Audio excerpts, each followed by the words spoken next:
Chapitre 16. Hé, Art, dépêche-toi, on va être en retard. Ah, Tess, stop, j'abandonne criai-je. Tess m'a finalement lâché, laissant tomber la jambe qu'elle tenait fermement. Il n'y a pas une façon plus douce de me réveiller, Tess grommelai-je, en massant ma jambe pour qu'elle retrouve des sensations. C'est de plus en plus difficile de te réveiller le matin.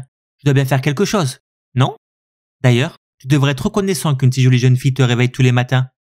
Elle me fit un clin d'œil. Je trouve les servantes ici assez jolies. Merci beaucoup. Marmonnai-je, dans mon souffle.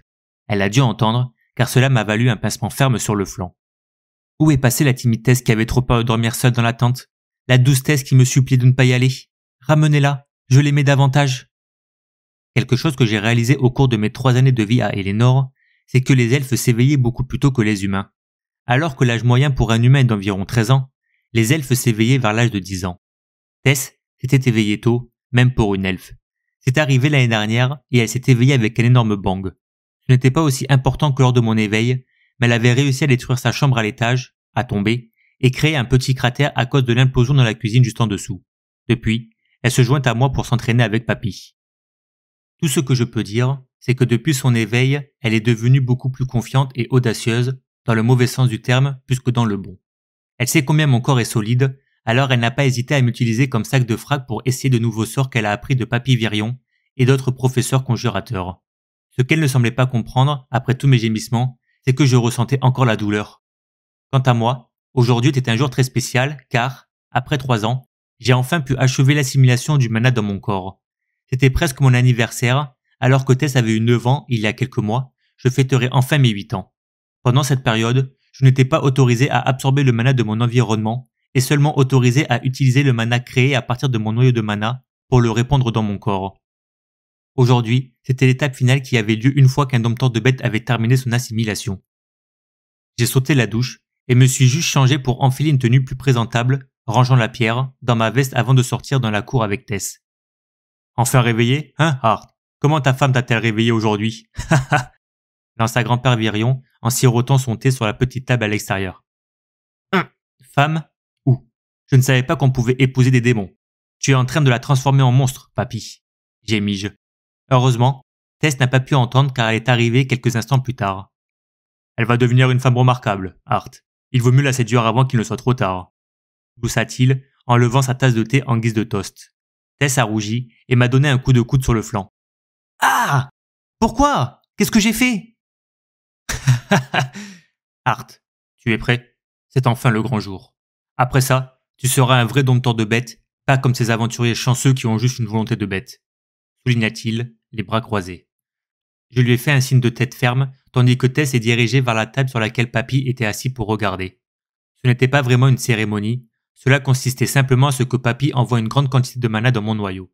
Cela déclenchait une grande impulsion de mana que je devais canaliser et répandre dans mon corps. Te souviens-tu des phases de base des dompteurs de bêtes, Art? Me questionna-t-il. J'ai récité les bases que grand-père Virion m'a inculquées ces dernières années. Tous les dompteurs de bêtes ont un nombre différent de phases qu'ils peuvent adopter dans leur corps. Le nombre de phases dépend de la force de la volonté de bête qui reste dans le noyau de mana. La première phase, que tous les dompteurs de bêtes ont, est l'acquisition. Dans cette phase, le dompteur peut utiliser une petite partie de la capacité inhérente que possède sa bête. La deuxième phase est l'intégration, où le corps du dompteur s'intègre entièrement de la volonté de la bête, permettant un bien meilleur contrôle des capacités inhérentes de la bête. Correct. Les phases que les dompteurs de bêtes sont capables de débloquer montrent simplement à quel point ils peuvent utiliser la volonté de leur bête. Plus la bête est forte, plus c'est difficile. Mais en même temps, si le dompteur ne peut pas en obtenir la compréhension, alors il est également impossible de passer au-delà de la première phase.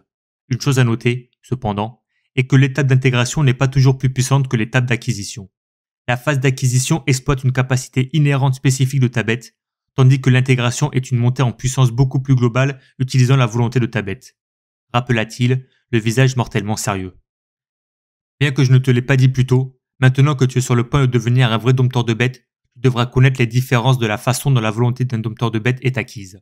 Si la bête est tuée et que son noyau de mana est extrait avec sa volonté encore intacte, un mage peut absorber la volonté et essayer de la comprendre. Ce mage serait considéré comme un faux dompteur. Bien qu'il soit beaucoup plus facile et direct d'être un dompteur forgé, la probabilité d'obtenir une compréhension est très rare et limitée. L'une des raisons pour lesquelles il m'a fallu si longtemps avant de pouvoir accéder à la deuxième phase est que je suis un faux dompteur. Je me considère chanceux d'avoir pu accéder à la deuxième phase. Arthur, tu es l'un des très rares dompteurs hérités où la bête t'a volontairement transmis sa volonté. Poursuivant, il a expliqué.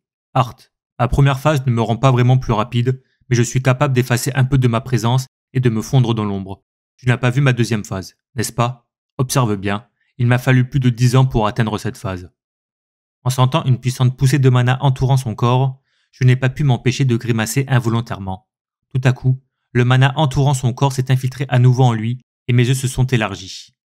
La peau de grand-père est devenue noire, même le blanc de ses yeux est devenu noir tandis que ses iris ont pris une couleur jaune vif et brillante. Ses cheveux blancs attachés se sont défaits et ont également pris une couleur noire brillante. L'aura qui l'entourait me fit frissonner et reculer d'un pas. C'est la phase d'intégration. Je vais me glisser furtivement derrière toi. Fais attention. Grogna-t-il, sa voix étant beaucoup plus rauque qu'avant. Est-ce vraiment se glisser furtivement s'il me le dit? Voilà ce que je pensais lorsqu'il a disparu de ma vision. Je ne sentais pas du tout sa présence, mais quand j'ai regardé derrière moi, comme il me l'avait dit, son doigt était déjà collé contre ma jugulaire alors qu'il me regardait de ses yeux jaunes brillants. Rapide. Cela ressemblait à de la téléportation, mais je savais que ce n'était pas le cas grâce aux traces qu'il avait laissées sur le sol depuis sa position initiale. C'était une vitesse que même moi je ne pouvais pas atteindre. Même pas de loin. Non.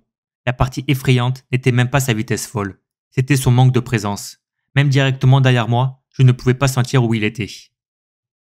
Il est redevenu normal, le visage légèrement rougi lorsque Tessia a commencé à applaudir comme si c'était un spectacle. Ouf. L'utilisation de cette forme est toujours éprouvante pour moi. Après m'être entraîné avec pendant quelques décennies, je suis capable de garder cette forme pendant un peu moins d'une heure. Pendant ma phase d'acquisition, je canalise simplement une petite partie de ma volonté de bête et je suis capable d'emprunter la vitesse et la furtivité de la panthère des ombres.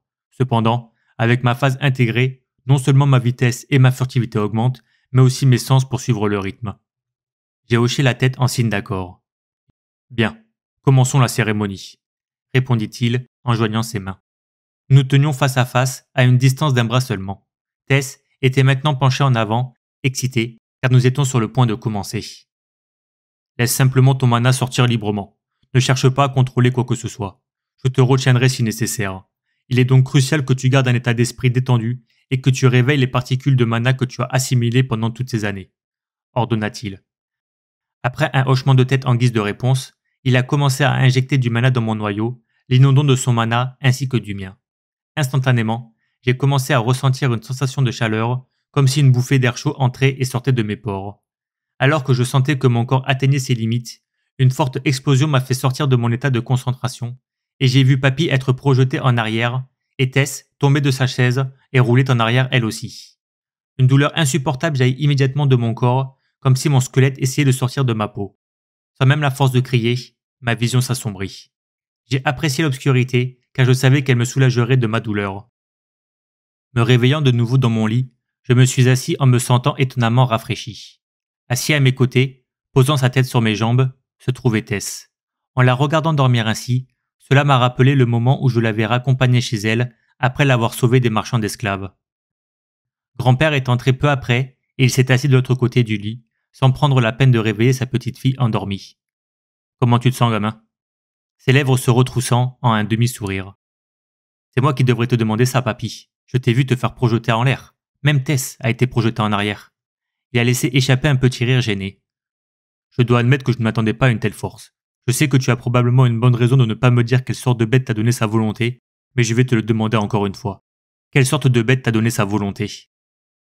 Des scènes de mon temps avec Sylvia ont traversé mon esprit, l'une d'elles étant qu'elle m'a dit de ne jamais dire à personne que je l'avais rencontrée. Cependant, Verion était probablement la seule personne à qui je pouvais réellement faire confiance, et il avait le droit de savoir.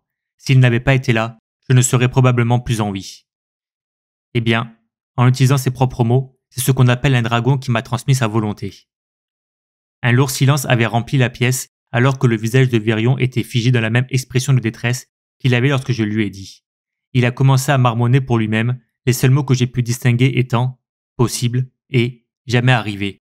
« Donc, dragon ?» parvint-il à articuler, ses yeux me fixant dans le vide. Mon Dieu, un dompteur de dragon. De toute ma vie, je n'aurais jamais pensé pouvoir assister à la naissance d'un dompteur de dragon. Je suis même celui qui l'a formé. Un dompteur de dragons. Tess s'est réveillée à cause de Virion, maintenant sénile, et l'a regardée, confuse. Il a soudainement attrapé mes 2 épaules et m'a regardé attentivement. Tu as bien fait de garder ça secret. Ne le dis à personne d'autre. Ton pouvoir doit être gardé secret jusqu'à ce que tu aies la force de te protéger et de protéger ceux qui t'entourent. Je commence à le croire de plus en plus, papy, répondis-je sérieusement. Bien. Même si j'aimerais connaître toute l'histoire, je suis plus que satisfait de ce que tu m'as dit pour l'instant. Il me sourit en retour. Qu'y a-t-il, grand-père? Que t'a dit Hart? Pas juste. Tu me caches des choses. Tess a commencé à faire la moue à ce moment-là. Tu sauras quand le moment sera venu, ma petite. Arthur, j'ai de bonnes nouvelles. Le portail de téléportation qui est censé ouvrir dans 2 ans va s'ouvrir plus tôt. Il y a un tournoi qui se tiendra dans la ville de Xyrus dans 4 mois. Ce tournoi sera un événement très important pour l'avenir, car les nains et les elfes envoient des jeunes comme représentants pour le tournoi et comme étudiants préliminaires à votre académie humaine. Pendant le tournoi, nous pourrons te ramener en douce à Sapin, sans que les humains le sachent à ce moment-là. S'exclama Papy, avec un sourire sur son visage acéré. Vraiment, papy? Je peux bientôt rentrer chez moi? J'ai bondi hors du lit. J'allais enfin pouvoir revoir mes parents. J'avais envoyé des messages à mes parents de temps en temps, par l'intermédiaire de l'aîné Rigna, mais après les avoir vus grâce à la technique de divination de l'eau, je ne pouvais plus les voir. Tu vas bientôt partir, Hart? Demanda Tessia, le visage déconfit. Oui, je dois bientôt retrouver ma famille. Mais ne t'inquiète pas, je reviendrai te voir. Et peut-être que tu pourras venir me rendre visite à Sapin? Dis-je, en espérant lui remonter le moral. Il nous reste encore 4 mois, Arthur. Jusqu'au jour où les portes de téléportation s'ouvriront, j'attends de toi que tu t'entraînes plus dur qu'avant, gamin. Ton noyau de malin ne s'est pas du tout développé ces 3 dernières années à cause de l'assimilation que tu as dû faire. Ne te concentre pas uniquement sur l'entraînement de ta volonté de ta bête. Cela ne devrait être utilisé que comme atout, compris? Il avait raison. Bien que je n'ai pas encore activé ne serait-ce que la phase d'acquisition de ma volonté de dragon, je savais que l'utiliser ne ferait qu'attirer une attention indésirable. Je ne devrais pas utiliser ma volonté de bête si possible. Poursuivant, grand-père m'a tapé dans le dos et a dit « Maintenant, prends un bain et repose-toi. Tu empestes le pourri, gamin. Ma petite, laissons Arthur tranquille pour qu'il puisse récupérer. » J'ai remarqué que Tess avait toujours l'air déprimée par la soudaine nouvelle de mon départ. Grandir et vivre avec elle, pendant 3 ans, nous avait donné un lien aussi fort que des frères et sœurs, et bien qu'elle n'ait que 9 ans, le fait qu'elle montrait déjà des signes de développement en une belle femme me faisait ressentir un pincement au cœur de ne pas être là avec elle pendant qu'elle grandissait. Tess, courage, d'accord? Je serai encore là pour quelques mois, et même après mon départ, ce ne sera pas définitif. J'espère que tu pourras un jour venir et rencontrer mes parents aussi. Je lui ai fait un clin d'œil sincère. Ah! Qu'est-ce que tu as dit? Je pourrais presque voir la vapeur sortir de sa tête alors qu'elle devenait rouge vif. Soudain, elle m'a repoussé et s'est enfuie en courant. Ah, la jeunesse. Dors bien, gamin, gloussa-t-il en secouant la tête tout en refermant la porte derrière lui. Tess était-elle déjà en pleine puberté? J'ai sauté dans mon lit, me sentant trop fatigué pour prendre une douche maintenant. Je vais juste m'allonger un peu et ensuite prendre une douche, marmonnai-je à haute voix. Je me demande s'il y a du vent ce soir. D'habitude, je n'entends pas le bruissement des feuilles. Ok, c'était un son inhabituel. Je me suis assis pour regarder autour de moi, essayant de localiser d'où venait le son. Je tournai mon regard vers l'endroit où j'avais laissé ma veste sur la chaise. Q. Ma veste vient de faire Q. Mes sourcils se sont froncés alors que j'essayais d'évaluer ce qui se passait. La pierre.